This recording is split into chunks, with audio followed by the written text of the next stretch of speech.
All right.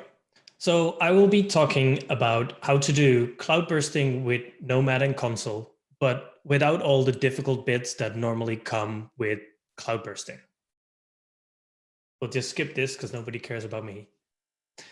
Now, you might all remember cloud bursting as this magical destination that was all the hype a few years ago, and then it quietly died away and you don't hear a lot of people talking about it anymore. But the idea was that we would still have our on-prem data centers, and then we would leverage the cloud to provide us additional elastic capacity. So we could scale up when the load on-prem exceeded its limits, and then scale back down when we didn't have load or it was very low. Now, the main reason people wanted to use cloud bursting was to save money. And by not having to add the additional hardware in their data centers, but just keeping a safe minimum of hardware that could handle their normal loads, then they could actually scale down slightly. And then cloud would give that extra needed capacity if they needed to scale up and down for the unforeseen spikes that might be there. And then some other use cases could include accommodating bursty workloads, such as batch jobs for, say, for instance, data analytics or machine learning. But in this day and age, with everybody trying to move to cloud, is cloud bursting still relevant? Well, with everything that's been going on right now, there has been a real need to suddenly scale up capacity for a lot of internet-facing companies. You might have seen some headlines such as these about Zoom, Google Meet, Microsoft Teams, etc., having to scale up to insane amounts of daily meeting participants. And with everybody stuck at home, live streaming numbers are crazy. Twitch has seen a huge increase in viewers. And since we all need toilet paper, Amazon has posted $75 billion in revenue, and that's just for the first quarter. Overall, internet usage is up about 70%, and with that, streaming is up more than 12%. And that was just the numbers from March. Now, being able to handle these sudden and huge increases in load is an amazing feat of engineering. So first of all, a big thank you to all of the internet-facing companies that have helped us get through this time. And for me, this mainly means Netflix, which has not failed me once, to the point that I'm now running out of content to watch. So thank you for that new problem. The thing is, though, that these companies are specifically geared towards using the best of cloud. But what about the companies that are not? Also, those companies have had to scale, but they might not have been as ready for it. For many people, use cloud is not just the flip of a switch, but instead it's an 18-month-long project that often turns into an even longer journey. And how do these companies handle scaling if they're still on-prem, or maybe they just started the process of migrating? So we're going to be exploring that situation specifically, where we're going to take a pretty common scenario where we have an e-commerce website that needs to scale up way above its regular load. And this is a very common occurrence, right? We have it every year, say, for instance, with Black Friday. And our stack's going to be a monolithic Ruby application that reads data from an SQL database and uses a cache to speed things up. Now, because our application is single-threaded, we need to use a special web server to run our application on so we can have some concurrent requests going in. And then to prevent the slow client problem that is common with the Unicorn web server, we will front it with an Nginx proxy. So that's our 3-tier architecture right there. Now, besides that, we really like when people visit our web shop, but we like it even better when they place orders. And when they do so, they like to receive their packages. So we do that by using batch jobs. So we'll have a batch job that'll grab an order from a queue. It'll process it. It'll call some API on the FedEx side. And then after that's all done, processing will store the result in a database. Now, our web shop has a fairly standard daily trend where everybody wakes up, people start to buy things around 10, 12. It's the older people that are not at work that are still buying some. People come home and it increases a bit. Kids go to bed. Then around 9, 10 in the evening is when people start to hit their wine saturation and all those impulse buys happen. And you start buying those things that you regret in the morning or that you forgot about entirely, and then it arrives at the door and you have to explain it to your spouse. And then at night, all the load goes away and it's quiet, right? So during the day, we want to be serving our web shop. And then in the evening, when it's more quiet, that's traditionally when we would run our batch jobs to send out all the orders. So during normal working days, our instances can handle around 20 requests per second. And we can handle around 10 of those instances per machine, and that's mostly due to memory consumption. But the problem is, though, that we're expecting to get over 20,000 requests per second during peak times, and we only have 50 available machines in our data center, which basically means that we have to effectively double our machine count in order to handle all this traffic. Now, unfortunately, when you buy extra tin for your data center, you cannot unbuy them and scale down when you want to and when you don't need them anymore, like you would in cloud. And scaling up during those peak times actually really matters.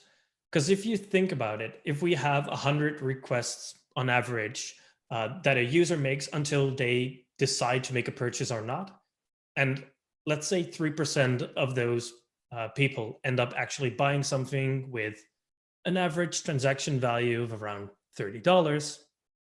That means that on Black Friday sales, that's about $666,000 per hour in transactions, which basically means that we would lose $12 million of income over Black Friday, which is around 10% of our annual income. So that's a big deal. Now, what are our options? Well, first of all, we could build out the hardware in the data center, but that's a huge capex for something that will be idle 99% of the year. So we're basically going to be losing money due to the additional hardware costs and run costs. So that's not really an option. Second option, do nothing, fingers crossed, and hope nothing goes wrong. Well, if the traffic does overwhelm our data center, that would basically take down the entire data center, which means we'll have zero sales, which means we could lose all of that 12 million in income.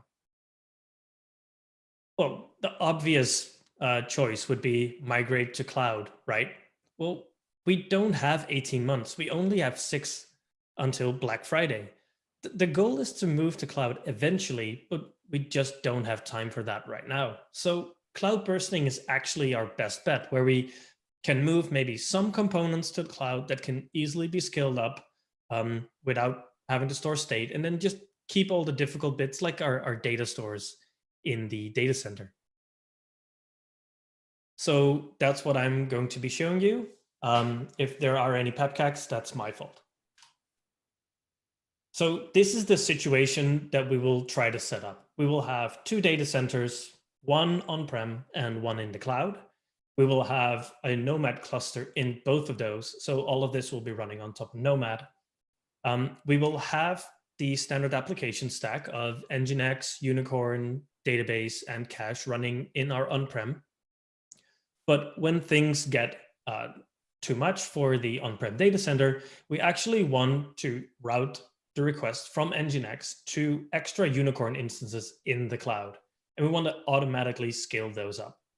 So we will be leveraging the mesh gateways feature to actually do that federation of that traffic. All right, so with that, let's switch over to the editor. I'm actually running this entire demo locally. So that means that my memory is somewhat low. So I'll have to clean my memory halfway through a few times probably, but it does mean that you can actually download this demo and run it for yourself later. So I've already spun up all of the components. let me first show you the Nomad cluster. So in our Nomad cluster, we have our Nginx talking to the Unicorn service, and then the database and the cache. And then around that, we have Prometheus as our monitoring tool, and Grafana so we can look at pretty dashboards, and then our mesh gateway so we can actually federate over the internet. Now in the cloud region, right now, I only have the mesh gateway running and Prometheus, which is federated to the other side. If we take a look at console, we see that I have already service meshed all these applications. So we see that we have the Unicorn with its sidecar proxy, and I've also service meshed Prometheus and all the other components. So everything is nicely hooked up and everything is now communicating on localhost to themselves. And it's all MTLS encrypted to all the other instances. And here we can see that we're currently running one instance of the Unicorn service, and there's no requests going in there. So let's first take a look at the application and see if that actually works. So there's two ways to do that. I have the UI where we can nicely see the flow, right? So we see a request going from Nginx on-prem to Unicorn on-prem, and then to the database and the cache, right? So this is all working, but it's all on-prem. Now, let's start sending some actual traffic through here so we can see some metrics, right? So let's not start off too enthusiastic. Let's just start off with maybe 10 requests per second and then one concurrently. So if we head over to Grafana, we can see that the manual request that I sent in was already here. Now we have to wait a few seconds. And we can see traffic is slowly going in. And the application can easily handle it. It's no problem, this 10 requests per second, because as we said, it can handle around 20, sometimes a bit more, sometimes a bit less, right? But what happens if we actually start to overwhelm it with requests? Well, let's just try to send in some additional requests. So let's just do 30 requests per second. All right, now we need to wait a second. Waiting on Grafana dashboards is always like watching paint dry. It's never nice. While we're waiting for that, let me just empty some of my memory preemptively so everything will be okay. All right, okay, so here we see extra requests coming in, and we can start seeing that the application is not liking that sudden influx in requests, right? We're seeing some 500 errors. Now, if we get the 20,000 requests that we mentioned in the slides before, it would go down, right? And of course, we would have multiple of these instances running in our data center, but eventually we would hit that cap and we would get outages, right? So just to spare the instances, let's just stop that for a second. Let's start to make use of this other cluster that we have. So we're going to be deploying our Unicorn instance, which is just a simple Docker task. I'm running an exporter for the stats as a sidecar, and then we have our little Unicorn application that will be talking to cache and database, right? So it doesn't know anything of where those live. So let's start off by deploying this application and then also deploy the cache application so that when we do a round trip to the database in on-prem, we actually can cache some data in cloud, so we don't have to make that round trip every time, right? All right, so let's do a Nomad run. Let's deploy Unicorn, and then cache as well. All right, so if we head over to the Nomad UI, we now see that the applications are starting up. Everything seems to be going great. But if we go here, we don't see any Unicorn cloud or whatever. And that's because the service mesh doesn't know that it needs to route some of the requests over the mesh gateway. It just tries to find the closest instance, which would be in the own data center. So we need to add some configuration to actually make this work. So what I'm going to be doing is I'm going to create a resolver for the instance of Unicorn in cloud and on-prem, which is basically like a virtual service. And that way I can actually split the two, right? So I'm going to be applying this one for cloud and then for on-prem. And then to tie those together, I'm going to alter the service resolver for the main Unicorn service, where I'll actually do a failover. If one of those goes down, I'll fail over to the other data center, right? So let's first apply that configuration. So do console config write, test, and then let's do that one. On-prem, and then the generic one. All right, so now that we have this, theoretically, we could have requests go to the other data center. But since the Unicorn instance of on-prem isn't going down, and I'd rather not have to actually take it down and impact all our normal users to be able to test this, I want to find another way to do this. So what I'm going to do is I'm going to create a service router, and I'm going to say that if a request matches the header of X group test, so I'm going to open it up for the test group, I want to instead route just to the cloud instance, right? So let's apply this.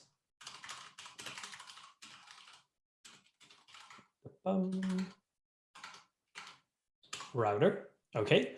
So now that that is applied, these requests still work as normal, right? Because we're not sending any headers. But if we do pass in the headers, we should, if I didn't papcac, end up at the cloud instance. So let's do a curl with header of X group test. And we're going to go to localhost because I've bound the Nginx to actually listen on localhost. And let me just pipe that into JQ so it looks more pretty. We can actually see that we're going from Nginx on-prem to the Unicorn instance in the cloud now. And then it's heading back over to fetch some data from the database and then store that in the cache in the cloud. And then new requests could then start using that cache, right? So now we've validated that, okay, the cloud instance of our application actually works. So we can now start to actually send some traffic there, right? Now, what we will do is we will actually add a traffic splitter between these instances of our Unicorn, where we'll be sending, first of all, like 50% of the traffic to on-prem, and then 50% of traffic to the cloud instance, right? And that should automatically then send traffic between these two instances. All right, so we go to no curl console config write. So we're going to apply this new configuration that we see here. And this splitter. Now, if we go into the UI, we should see that some of these requests are going to cloud, and then some of these are going to on-prem. If you look here, you can see them actually switching back and forth. So that's great. We're now using the instances in the cloud as well. But if the instance actually gets overwhelmed, that's not going to help us, right? Because if we run our load test again, and let me run that in a different window, and let's say we're going to send, I don't know, 50 requests per second, and we head over to Grafana, we can see that we have two instances running. And Before they were getting about 1 request per second each. But once the paint dries, we should see that it now scales up. Now, because we only have these 2 instances running, it's not really going to help us, because basically all we've done is just add additional hardware to our data center. Just the part of the data center is now running in the cloud. We want to be using the elasticity of the cloud to actually help us scale up. So what we want to do is we want to make use of the new Nomad autoscaler. So to do that, I'm going to be running the autoscaler on Nomad itself. And I've configured it to talk to the local Nomad agent. And I'm using Prometheus to get metrics so I can scale on those metrics. And what I'll be doing is I'll actually be scaling on metrics from the service mesh. And the reason I do that is every application has its own metrics that it would like to scale on. Some like to scale on connections, others like to scale on requests, maybe some others would like to scale on CPU usage or something like that. By actually having the metrics from the service mesh, I can individually scale each of those components very easily. And then still end up with routing everything automatically. I'm running the old version of the autoscaler, so you should probably not do that and run a newer one instead. Sorry, James. All right, so let's apply this one.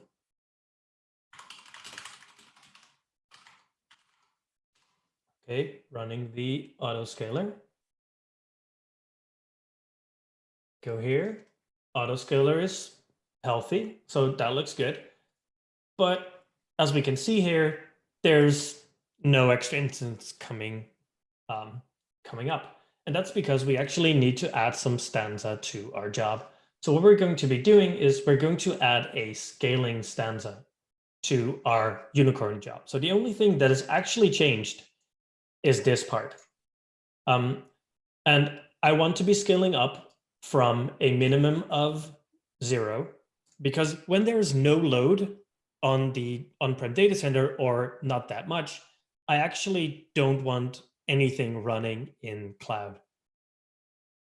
And the query that I'm actually showing here is actually exactly the same query as is powering this little dashboard here that shows the average request per instance of the application.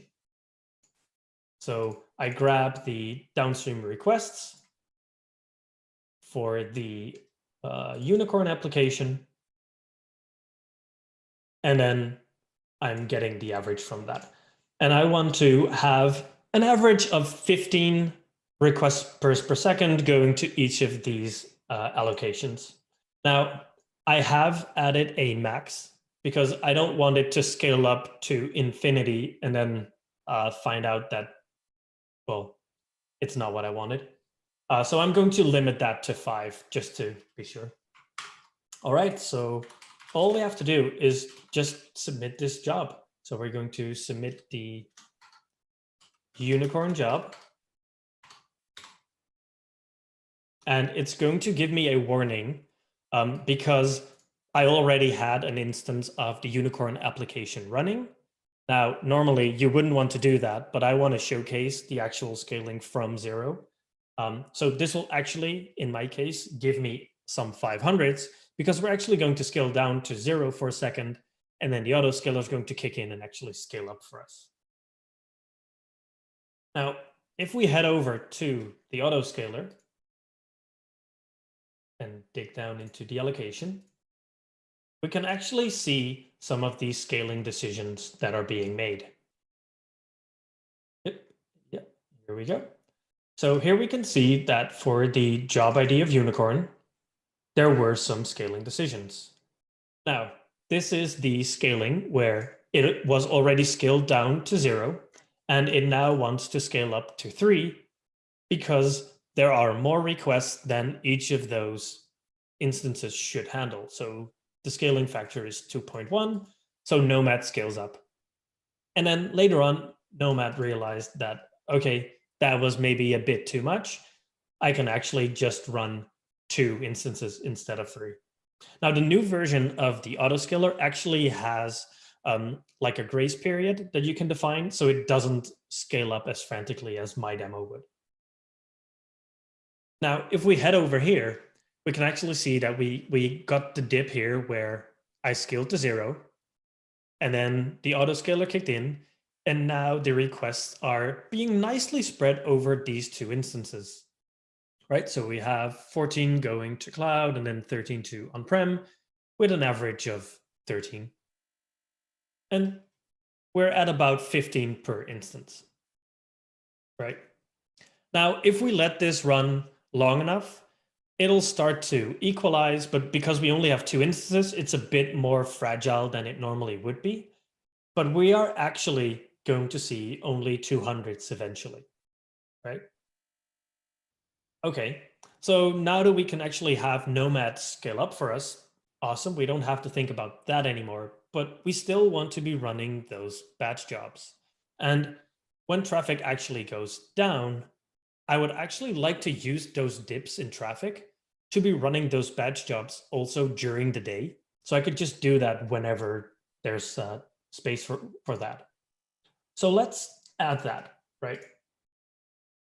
So what we're going to do is we're going to deploy the order batch job.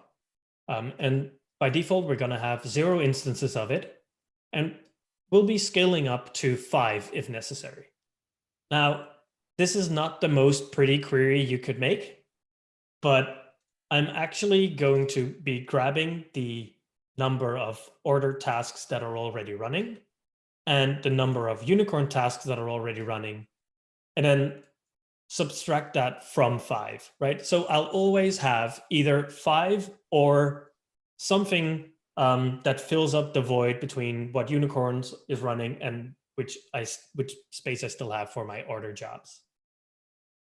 So let's first deploy the queue application that the order task will need, and then deploy the order tasks. So let's do a Nomad run on that. Make sure that the queue is up and running, and then run our batch job. Now, our batch job will actually use the mesh gateway again to actually communicate over that mesh gateway to the instance of the database in on-prem, right? So we're leveraging all the components that we cannot move to cloud in our on-prem data center and then scaling up from there. So if I play this again, then we can actually see that because we have 3 instances running of the unicorn application, there is still 2 spots left for the order job to run, right? So the order job is using some of that capacity that the unicorn services don't need. Now, what happens if we actually kill all the traffic to these instances, which I'll do just by killing the load test, and we will see the load actually drop down. And then in the Nomad UI, we should actually see this being scaled up to 4 actually, because my query doesn't account for the instance of unicorn still running in the on-prem data center, since I'm federating all those metrics. So we have 2. That's because we still have 2 unicorn instances. We can see that traffic is going down. All right, we're going down to 2 instances. So we actually see the order jobs now actually scaling up. And it won't actually go higher than that. And then Nomad will keep running the order tasks. They'll complete their batch job, what they're supposed to do, and then give back the capacity if needed, right? So if we would increase the traffic again, the number of unicorn instances would increase, the number of order instances would decrease again. So now we have a super flexible system that we can use. So what are some of the next steps? Well, the next step could be to make use of some of the upcoming plugins for the Nomad Autoscaler. For instance, to also scale up the VM instances in the cloud automatically when load is too much and we maybe cannot place some of our unicorn instances in cloud, right? That would give us ultimate flexibility. And the cool thing is actually that by migrating the unicorn application to the cloud, we can now slowly start to migrate other applications. So we could move the Nginx proxy to the cloud. We could just have the cache always running in cloud and just have the data center still on-prem. And then once we're comfortable with moving towards cloud, we just need to create a SQL instance in the cloud, maybe a managed service, ideally. We can then replicate our data there, and then eventually, hopefully, turn off the data center entirely. And we now had a pretty smooth transition to running solely in cloud.